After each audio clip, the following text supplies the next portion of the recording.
World Financial Group offers entrepreneurs from all backgrounds the opportunity to start their own business on a level playing field. Dr. Yana Woodhouse, receiving the WCM Wall Street Pioneer Award by the United Black Wall Street of America, Inc., is one of those entrepreneurs. I see WFG and TFA as a place where African Americans with an entrepreneurial mindset can flourish. And the bonus, we help families and serve the communities across the country. To learn more about us, go to worldfinancialgroup.com.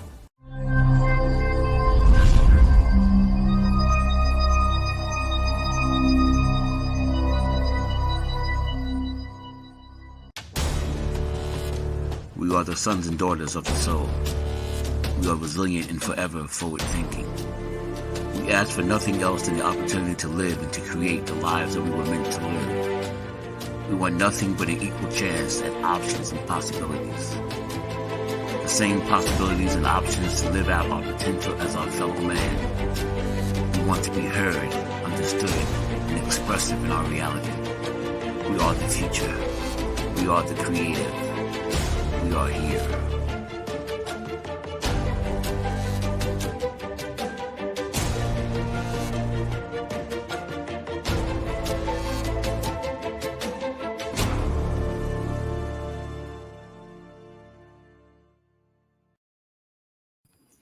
Happy Tuesday, everyone, and welcome to The Bold Show with me, your host, Marie Dunn. It's always a pleasure to be in this where we could create community, allow folks to come share their story. We all have so much in common. Oftentimes, we don't realize that. But tonight, we're here to talk about that voice in our head. We're here to talk about those messages that we receive growing up. We're here to talk about how we create and we put on those invisible headphones that tells us what we believe of ourselves, what we were taught to believe of ourselves. I'm here to let you all know that we are not our past, and we have the power to change our story, to control our narrative. But we first have to acknowledge what it is that's going on with us and be willing to act after we've made that decision that we want to explore more of who we are. Oftentimes, it's from us that we get these messages, whether it's good or bad. But we all know growing up at times, especially for us Black folks, right, and Caribbean people, oftentimes we're already damaged. Oftentimes we're tarnished by what we've been told, right? So today I have a phenomenal guest. Yes, she is a woman of color, a woman that is doing hard work, a woman that is bold. She's audacious, taking these steps because she's who she is. And we'll hear about the power of storytelling tonight and how this woman has blossomed and she's taken off those cages and living her best life on her terms. Welcome, Janice Smith, to The Bold Show. Such a pleasure to have you here. And I am so delighted to be here, and I want to thank you. And I would like to also thank the guests for taking the time to listen in and I guess be inspired. Yes, I love that word. You know, The Bold Show, we're here to lift up those voices oftentimes that doesn't get heard. Because we live in a society where it's about what society perceive as who is successful. Mm-hmm. And we have these measures that we put people on pedestals. But coming from someone who has healed and someone who wanted to share a story and never really got that chance. So I created platforms where I could sit at the table and decide how I want my narratives to go. So here we are today. So we're going to dive right in. Yes. Tell us who you are. Yes. What do you want me to start and what do you want me to end? All right. So you're going to have to start somewhere. So just give us a quick overview. I'll go with the flow. And if you can ask questions in between. Yes, who yes, I am. yes. Okay. So where do I begin? I will begin to talk by stating the land of my birth. I was born in the land on the island of St. Lucia, simply beautiful, and it is still beautiful. I am the fifth. Yes, I am the fifth of 7 children.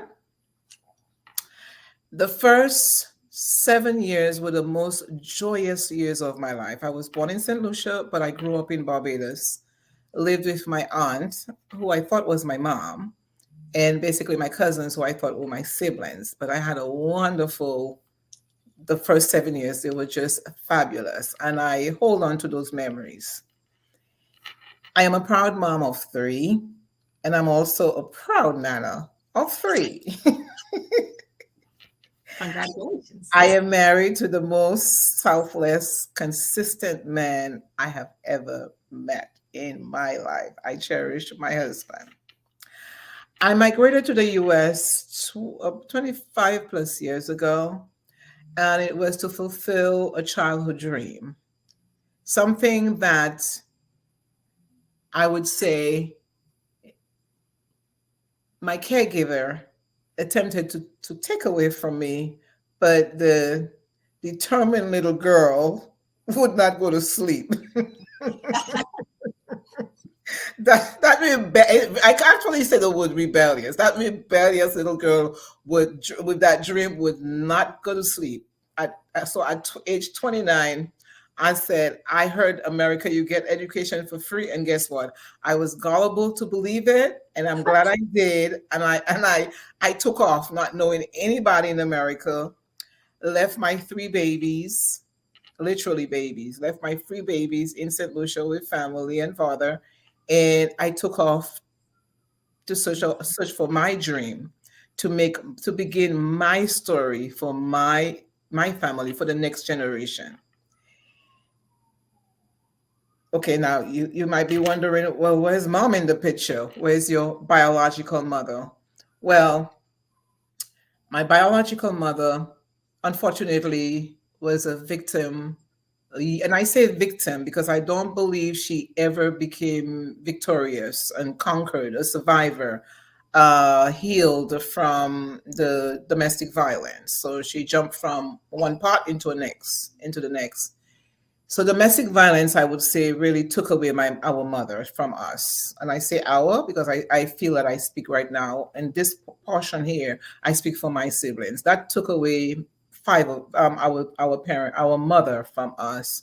She migrated to the U.S. Virgin Islands. I never knew her, but I was determined. That was another dream that I had, a goal that I had, that I wanted to meet my mother before my mother passed away. I was the 5th. I was the baby of the 5 children that she left when she migrated to the U.S. Virgin Islands and did not come back. She was going back and forth, but I think that last trip, that was it for her. She's like, I'm not coming back here. She ran away from her abuser. I was a baby, I heard. And that's how I ended up in Barbados with my aunt, which is my mother's sister. My dream was fulfilled when my second child was born. I got my visa, and the first thing I did, I literally knelt down on the floor at the embassy when I got my visa. I had to go to Barbados. When when that visa was stamped, I remember kneeling down and said, thank you, God. I'm going to see my mother. I'm going to see who made me, where I came from, because that was a void that was just ripping at me. I had no peace with this thing, and I did not want her to die and talk to a grave. I wanted to meet her And I was so elated. It was very emotional, but I was so elated that that dream, oh my gosh, Marie, I wish you even knew that dream was just, I accomplished that dream, and I was hoping other my other siblings would get there, but unfortunately, just after I met her, the next time I saw her, she was dead. Yes, so I was able to see her. I was able to tell her I love her, and I truly mean that. Despite everything, I truly love the person that gave birth to me. Now, the caregiver that I had after my aunt, I came back to St. Lucia after age 7. The caregiver I had today, I can only say today. Today, I can say I appreciate her because now I'm able to have a different perspective. Not right now, but a few years ago. Years ago, I was able to look at things from a different perspective and really understand why she parented the way she parented me. Yes, Marie, now you see why I love parenting Jenny the way that I do. Not just from my biological mother's side, but also from my caregiver side. The person that took me in when my mother did not show up as she promised to come and get me. And I ended up with her best friend's aunt.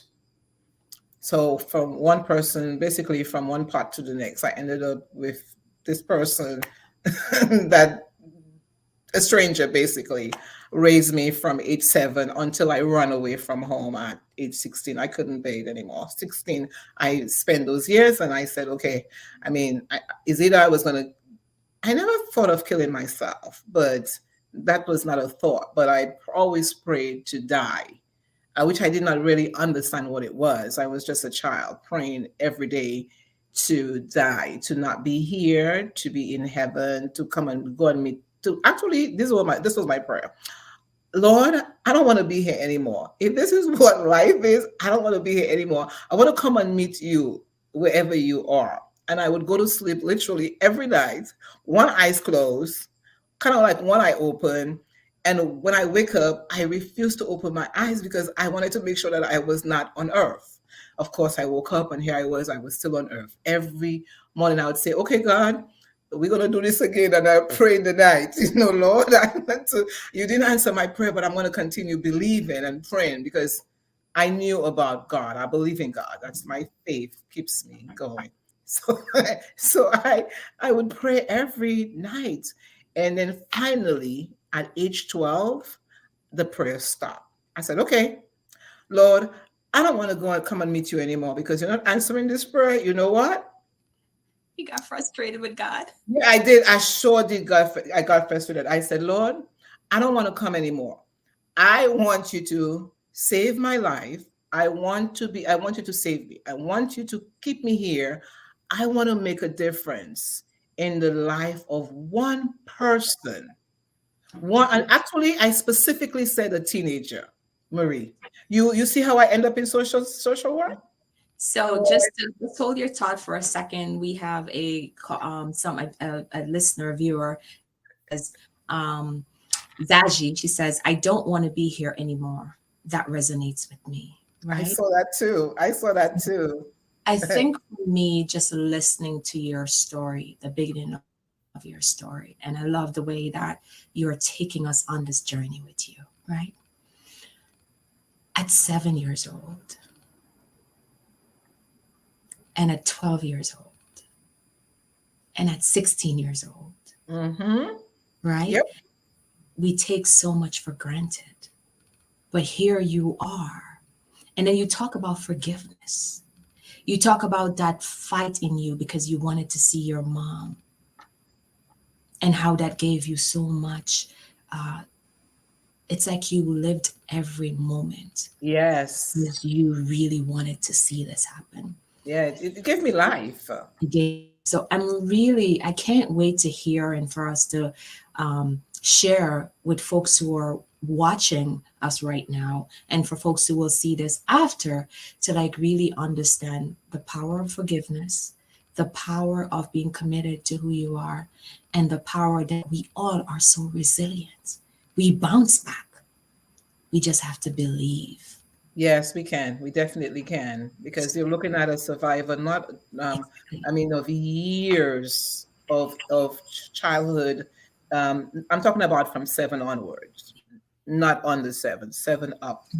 Um, Emotional, physical, and sexual abuse. Okay. So it's just trauma, Mhm.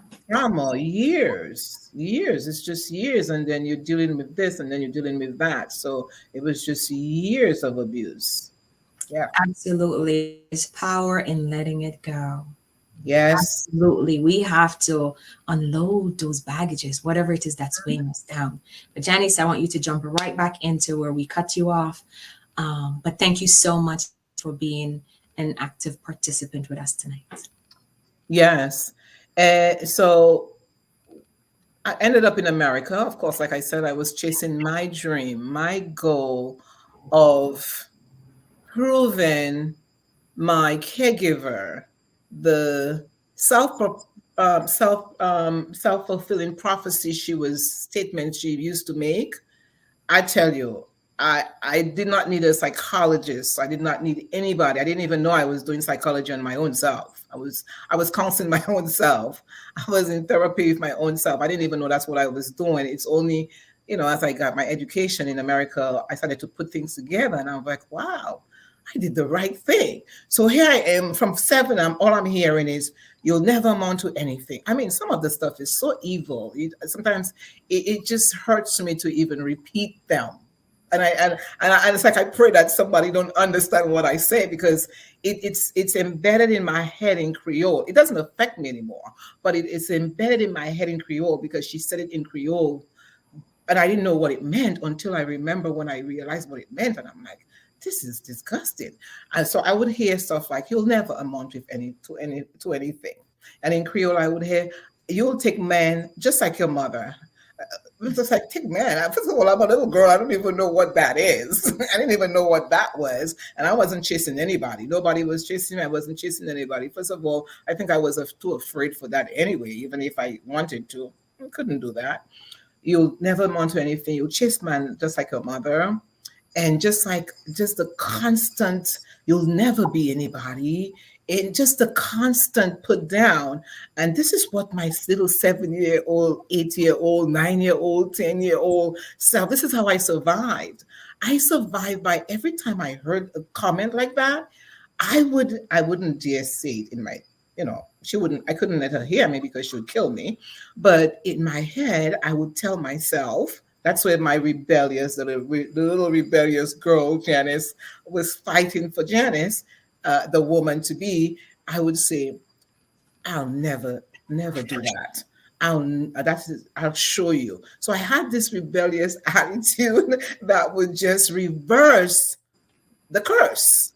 I was just reversing everything she said. I would just say something else immediately, Marie. I would just, in my head, this little girl would just say, I'll show you. I literally would say, I'll show you. Just watch me.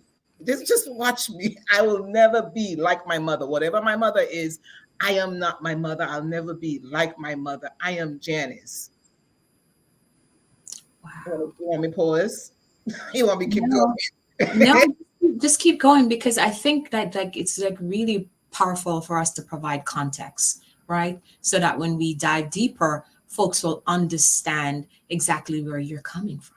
Yes, yes, yes. So, having heard this all my, up until 16, and then the one thing that I had that was going for me, Marie, was school. Is my education. Oh, Lord, I love learning. Oh my gosh. I used to just memorize my books before the school term even opened. That I would go to, that's why I was just a straight A student. I mean, work it was just simple, easy for me. I had the potential to just go on to places and do things. And then in junior high school, age 12, one morning I got up to go to school, all dressed up, cook my food and my little carrier. Remember those little carriers? You carry your food to school.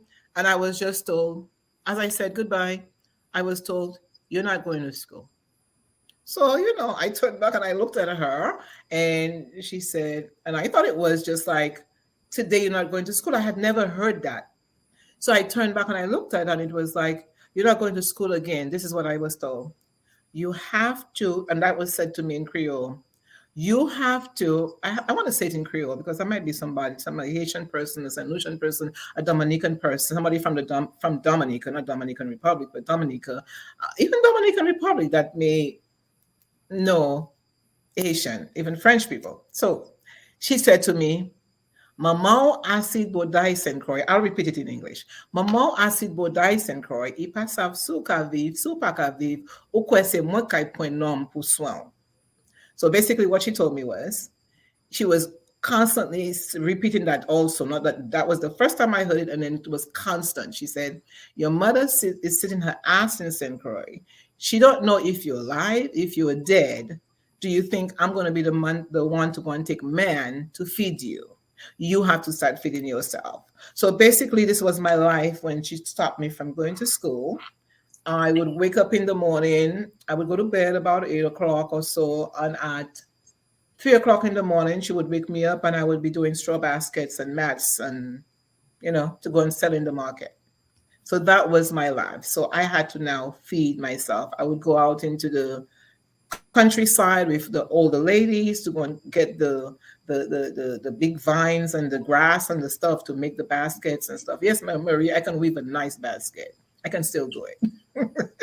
And a nice placemat.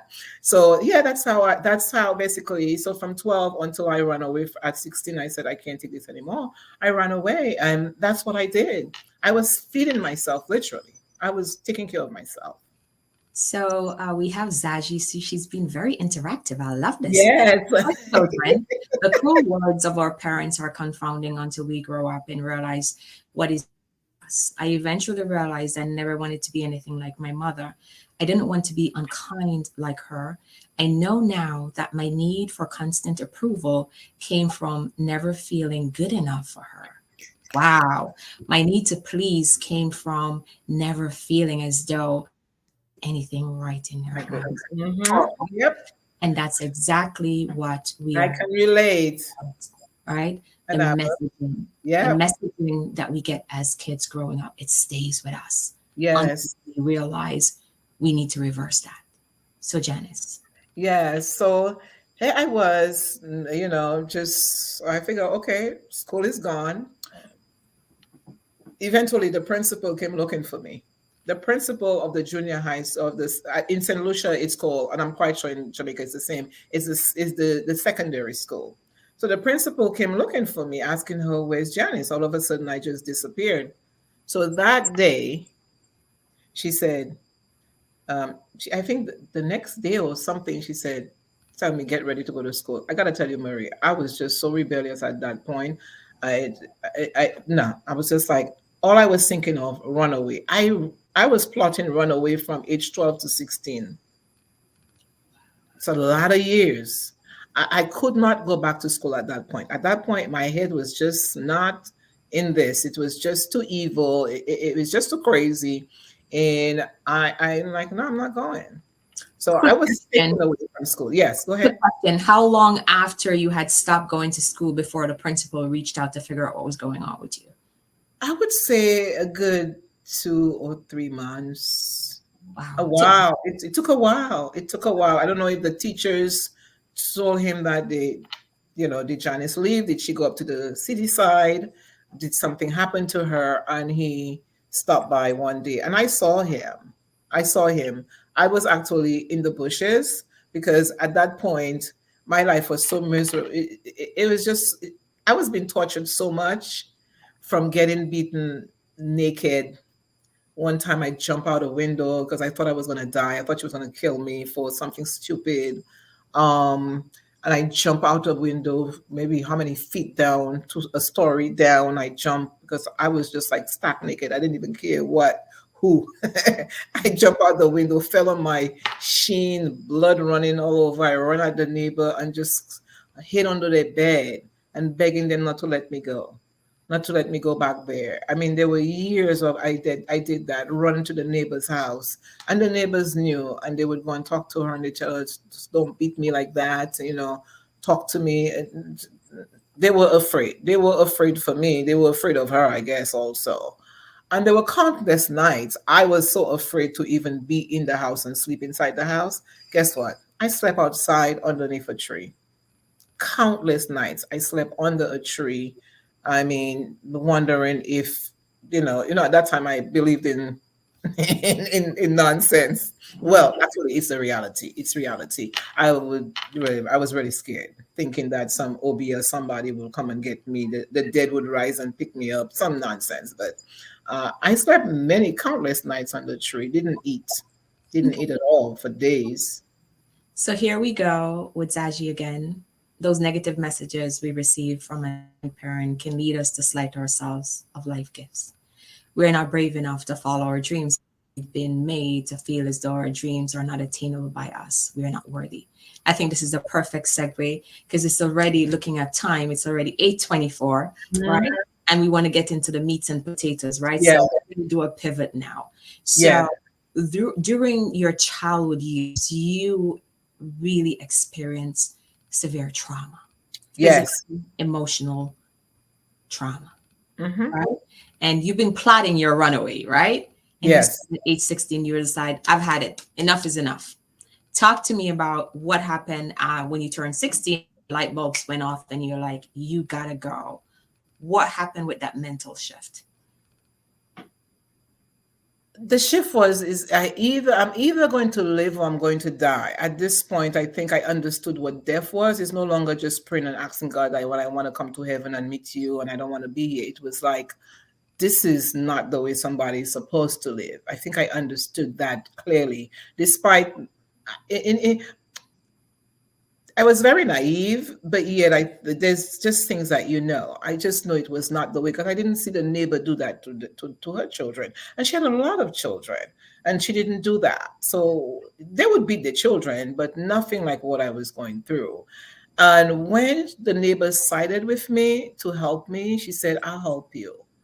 So when the neighbor said, I'll help you leave. And I told her what I was going to do. And she had me go to her son's house, which was further away. And they allowed me to sleep there and put me on the bus. By then, Marie, I had connected with my biological siblings. I knew of my biological siblings, but especially my brother, who's now deceased. I knew about my brother. I knew where my brother lived. And unfortunately, though, I'm glad I ran away, but I jumped from the fire, from what they say, for you jump from the fire to the pot. From the fire into the fire. I jumped from one into the next. It was bad, but it wasn't as bad. So at least I had my brother. I know where my siblings were. Yeah, I did that. So it was just something that said, enough is enough.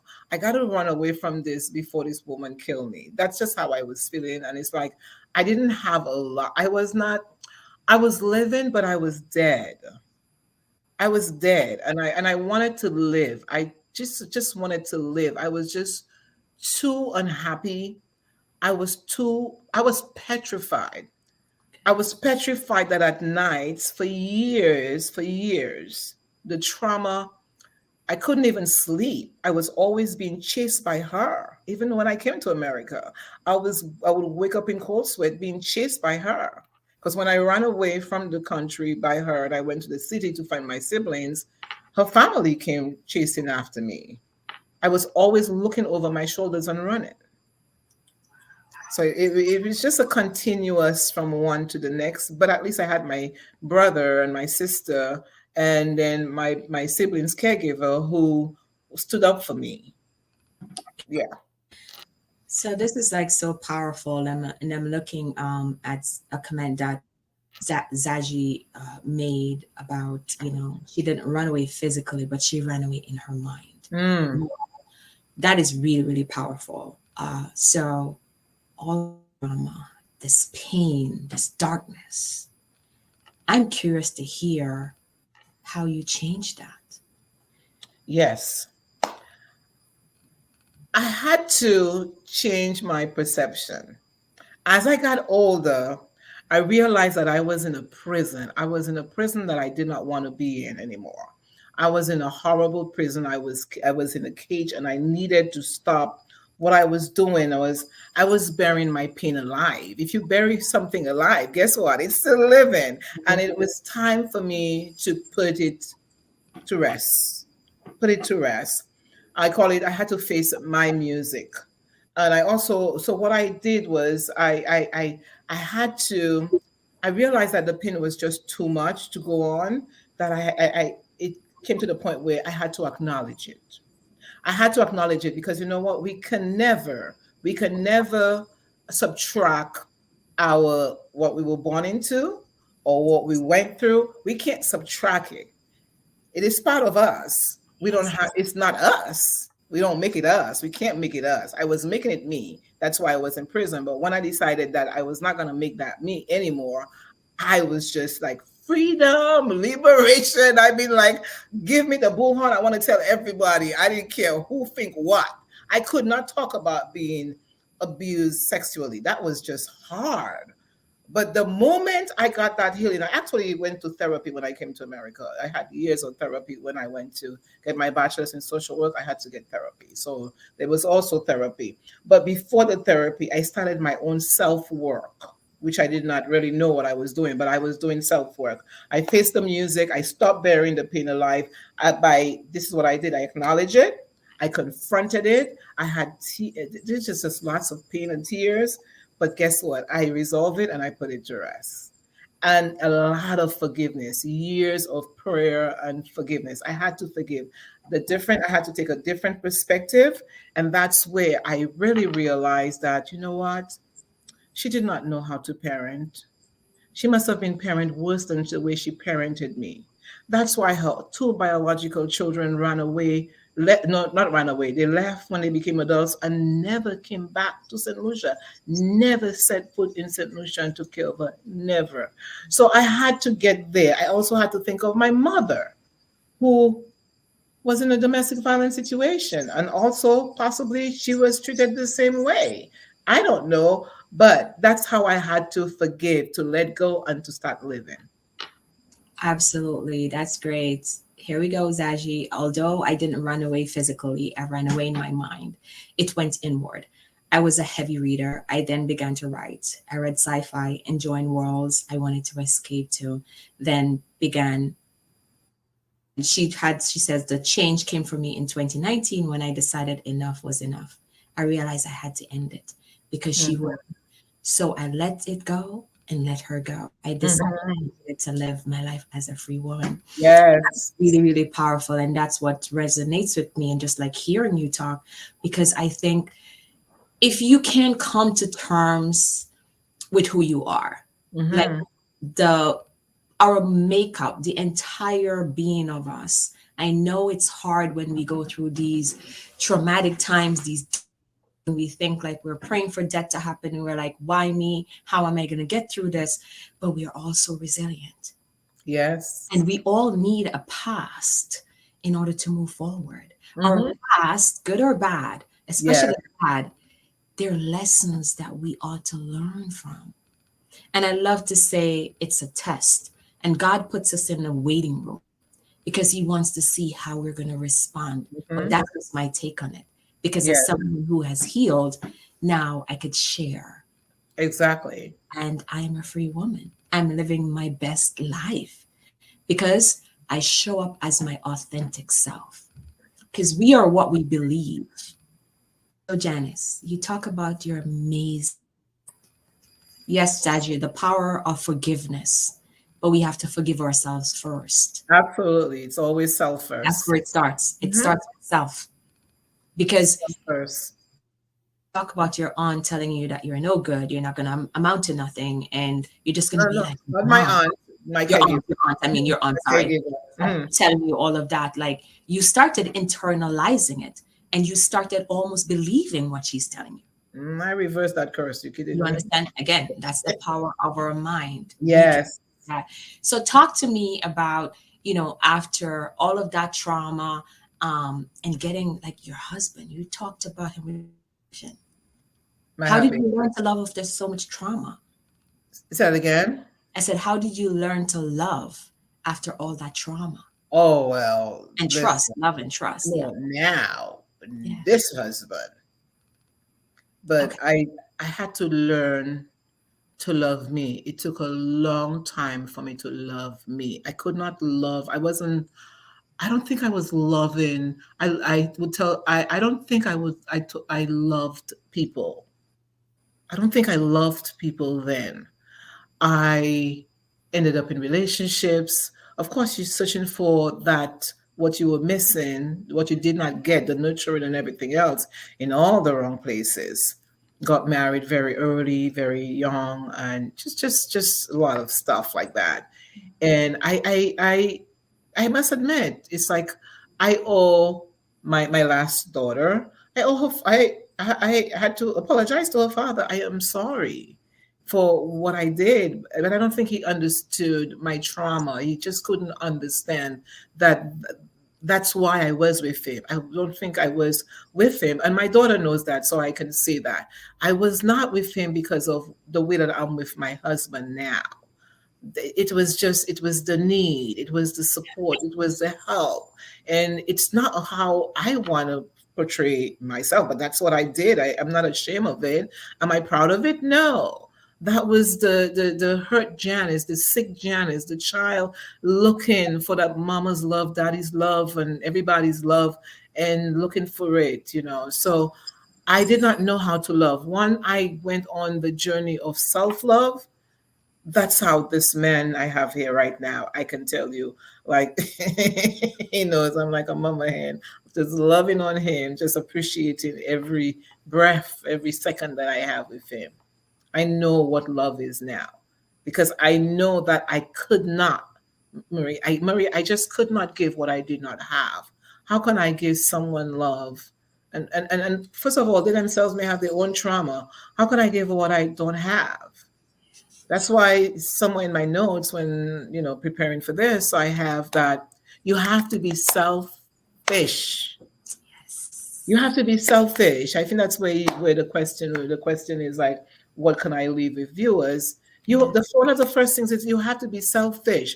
And I'm not saying selfish in a bad way. Selfish isn't that you got to go and learn those things for yourself and give it to yourself first before you go and give it to you can't give it to your child. You're not loving your child. You think you're loving your child or your children or your spouse or your friends when you don't even love yourself. So I had to do self-love. You kidding me? Self-love first so I can now know how to love and also ask my children for forgiveness because I was beginning that cycle. Beautiful, beautiful. As you said, I lived for love. So in everything I did, I loved fiercely, with passion. I refused to love meekly. I had to love strong, powerful, and all encompassing. I refused to be anything but love. So showed up in all relationships the way I needed from my mother. And that is so powerful. Yeah. Like breaking that cycle. But Yes. Janice, I think we heard how it all started, and we heard, so now this healed, powerful woman that you are, and that's impacting lives. And this is why I decided to title tonight, The Power of Storytelling. We Mhm. don't understand how much we can heal from Oh sharing yes. stories, even if it means that we are meeting with a licensed clinician, someone that we could sit, but it's a matter of telling your story. Mhm. Mhm. Load. So, Janice, talk to me about now standing in a room with people, others to heal in a therapeutic setting that you create. How and why do you intend to continue this story? Because it's a part of your journey. Yeah, so absolutely. I have to, I will continue it. It has to be continued because in reality, that's one of my, I think, don't believe in just one purpose, but that's one of my life purposes. And it's being able to share my truth. And no longer do I have to feel that ashamed about my past. First of all, I was a child. I wasn't responsible for any of that crap that happened to me. Absolutely none of it. That's how I used to think. But I absolutely has given I give that crap back to all the to the individuals, the molester, Miss Iris, that I give her that crap. That's not mine. So I'm not taking that. I'm not keeping that. That's theirs. I know they're dead, but that's theirs. Um, it. I'm not alone. I have to sell my story because others will not just understand, but others will relate and others will say, "You kidding me? I thought I went through stuff. She did. She went through what? If she could go through this and make it through to this side, then guess what? I got it within me too, because it all comes from within. It comes from within. When you sit down in a therapist's chair, you're telling them your story. They're asking you your story. And then they're questioning you. That's it. They're questioning you to help you take a different perspective and to look at things from a different light. Okay, so have you even thought of, I did that on my own. I didn't, no one told me that. You ever thought of how she may have been raised? I remember the day I got that epiphany. I was just like, whoa, yeah, that's why her children never came back. One in French Guiana, one in England. And they never, ever, ever came back. They left as adults and that was it. So people will understand, people can relate, people will get the feeling that I'm not alone. I thought I was alone. I have nothing to hide. I'm not ashamed. You kidding me? I'm out that cage. That's gone. It's my story, but it's not me. People will be able to see that. It will help us make sense of our past. It says past, but guess what? I am so sorry. If we don't take care of our past, we don't have a future. We don't have a future. We think we're moving forward, but we're not. We're still in that past cage wherever we are. So it helps us make sense of our experiences and see them from a different light. And we will get to see the positives in it. There's a lot of positives in it. Listen, Marie, today I can say I don't regret my childhood. And I remember one time my professor said, "You sure are healed." I don't regret my childhood because you know what? I love me so much. And I love that fearless, bullheaded, risk taker, encourager, self-confident, determined woman. And I can go on forever with my I can attitude. I don't want to change that. I don't want to change that for anything. So guess what? If it wasn't for that childhood and all this trauma, I don't think I would. It would have been this. No. That is powerful. No. That is just so powerful. Zaji says, as a writer, that is what healed me to write the worlds I wanted to see. I birthed stories through my spiritual womb. Some came from painful and Bloody. that's powerful because, like you said, and I keep saying that we are not our past. And we are not responsible for people's bad behaviors towards us. No. Right? And a lot of times we hold on to this shame, to this guilt, and we carry it. And it tends to be such a burden that we cannot show up in spaces as who we want it. Exactly. Once we let go and release ourselves, then we can start excelling. Like you have such an energy about you. You're so excited when you're talking. I feel that positive energy radiating, right? So can you help our viewers or someone who may be going through a really difficult situation and they can't see this light? What would you say to them? This is what I would say. You didn't do anything wrong to deserve whatever it is that happened to you. Period. And I have to be very blunt here. One of the things that I tell when I conduct parenting journey workshops, I remember telling the parents, even if you walk with you were butt naked and your vagina was hanging out as a child, nobody have the right to touch you. Period. That's it. And as an adult too, no one has the right to touch you. Nobody. So You are not at fault for whatever it is that happened to you. You did not do anything wrong. And if that's what's in your head, you got to work on taking that thing out your head, because that was killing me. And I needed to get that out of my head because I thought it was me. Oh, my mom got me out of, was married, got me out of wedlock while she was trying to leave her husband, and that's how I was conceived. So the curse and blah blah blah. No, the bunch of nonsense I was telling myself. Just the ugly stories that I had to ask. Is it true? Who tell you that's true? What are you talking about? So start asking yourself, is it really true? And also, the other thing that I would say, you were a child. And like I said before, the adults in your life are the ones that's responsible for whatever happened to you. It's not you. It's definitely not you. So why you want to take it on?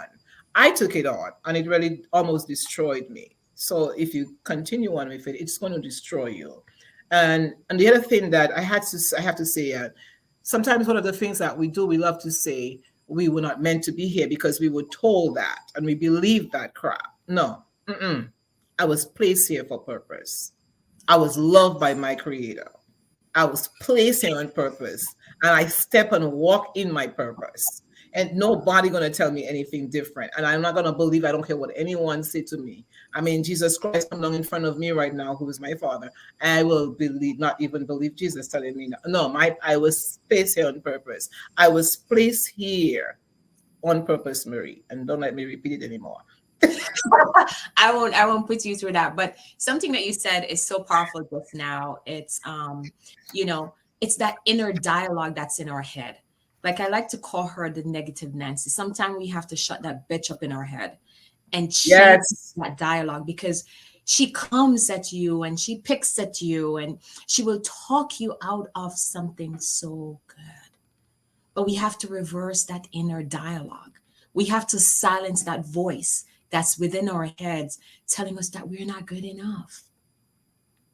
But we are good enough. Mm-hmm. We were made by the Creator. And like I said, we're here today. He didn't us. He gave us life, the gift of life. So why should we give up on ourselves? Zaji says, what worked for me was taking many moments of stillness, silence, and solitude. I went within and faced myself. Me, myself, and I alone to ponder in existence. And that's so beautiful. Janice, you've been about parent journey. Let's talk to our viewers about what that concept is. So the concept of parenting journey is basically we look at ourselves, right? We were born into a family, parents.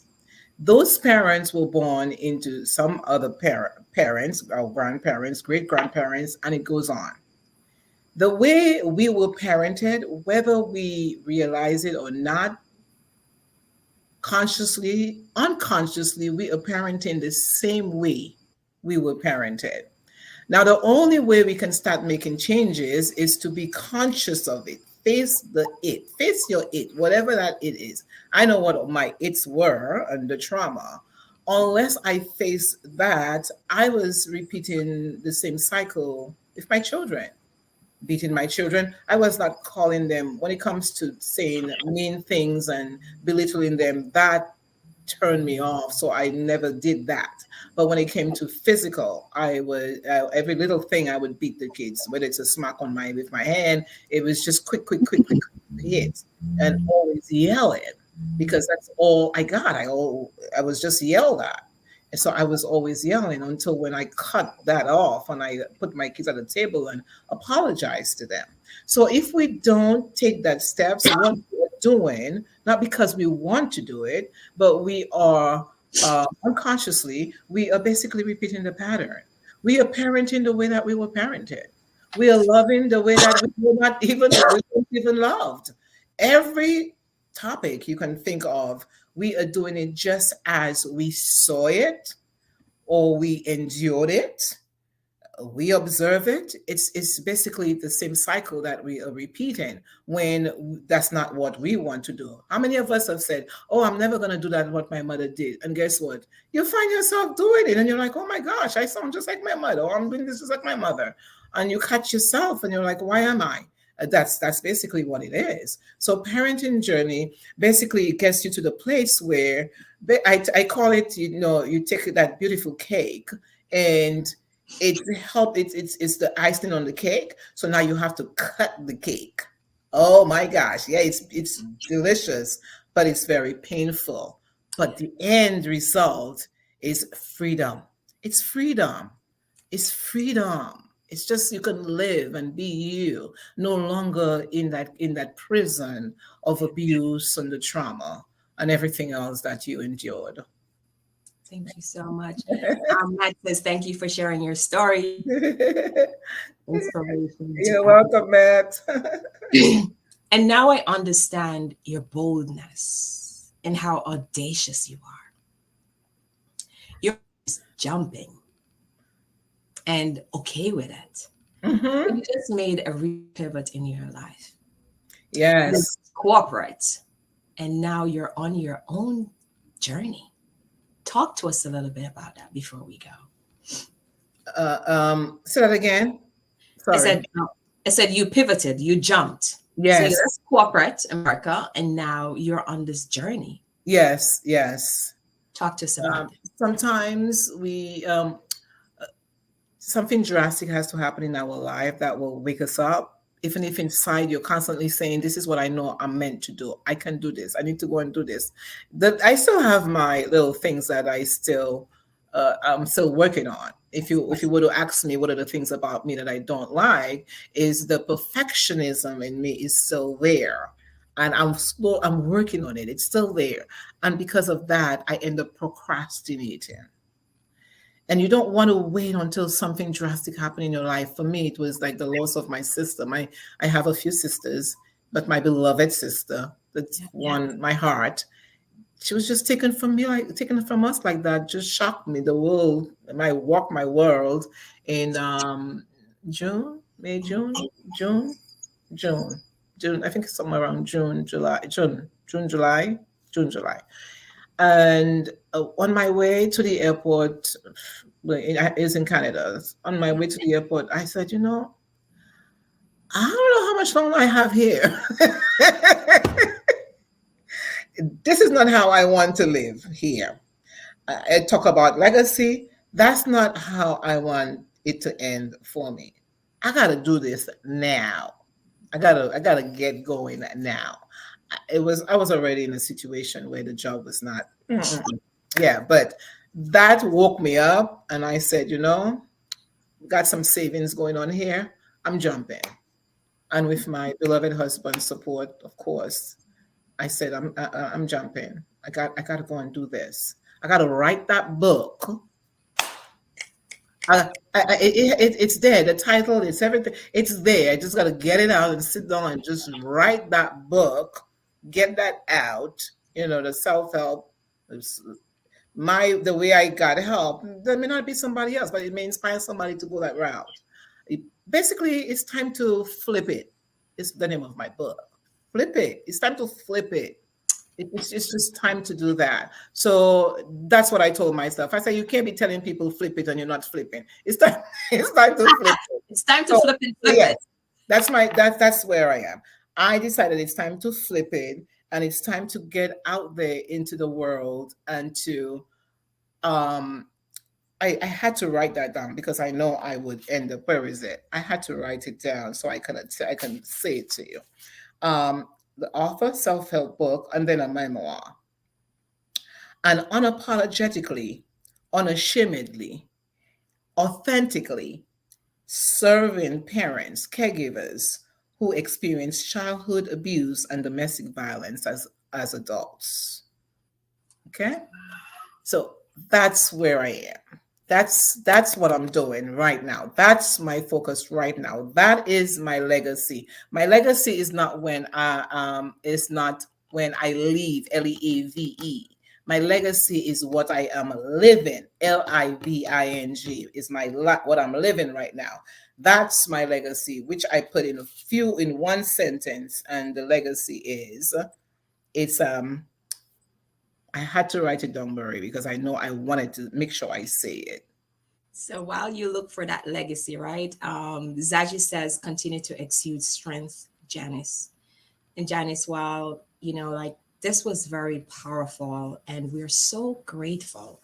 I'm so grateful to have you in this space to have dialogue because a lot of folks are struggling.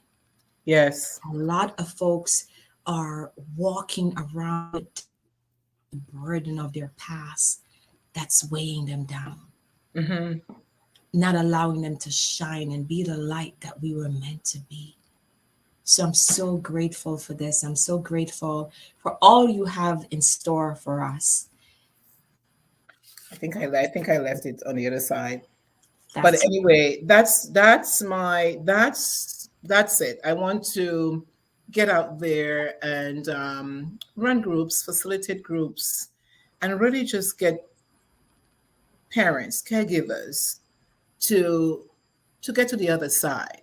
That's why the name of my organization, my business is Crossover Services. It's time to cross over, get to the other side. Yeah, get to the other side of fulfillment and peace and love, love, light, peace. Yeah, it's time to get there. It's time to get there. Janice. So you can pass that on to generations to come. Love it, Janice. It was such a pleasure. What are your final words that you would like to leave with the listeners tonight? It's a little bit of what I said before. Yeah. But your what you were born into or what you lived as a child, it will always be a part of you, but it's not you. You have the power to rewrite your story, your narrative, whatever you want to call it. You have the power to rewrite it. You have the power to step into you and be you. And like me, I love heels because when I put on heels, nobody telling me I'm not powerful. So use whatever that is. Face your it. I had to face my it. I had to acknowledge my its. I had to put them out there, face them, acknowledge them, deal with them, and then put them to rest. You cannot bury it alive. Can't bury them alive. And it's time to go and flip it. Love that. Yes. Yes. Thank you, Jen. Yes, false sense of perfection is a myth. We need to strive to be our best selves, better that woman than we were yesterday. And that's so powerful. Janice, it was such a pleasure to have you in this space, to share your trauma, to share your beautiful, glowing story, to see the lights in your eyes, in your face. As you continue this journey, I wish you nothing but love, peace, and an abundance of happiness because you deserve it. You are deserving of it. And to all the viewers out there tonight, I want to let you understand, as I said, you are not your past. And you can make that difference.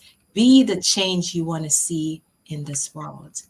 And with that, happy holidays if you celebrate Thanksgiving. Yes. All the best. And you go out there and you be awesome. I'm looking for that book. Flip it. Yes. Thanks, everyone. You might be publishing it, so. That's okay. We'll talk. Good night. Good night. Thank you, everyone. Thank you. We are the sons and daughters of the soul. We are resilient and forever forward thinking. We ask for nothing else than the opportunity to live and to create the lives that we were meant to live. We want nothing but an equal chance at options and possibilities. The same possibilities and options to live out our potential as our fellow man. We want to be heard, understood, and expressive in our reality. We are the future. We are the creative. We are here.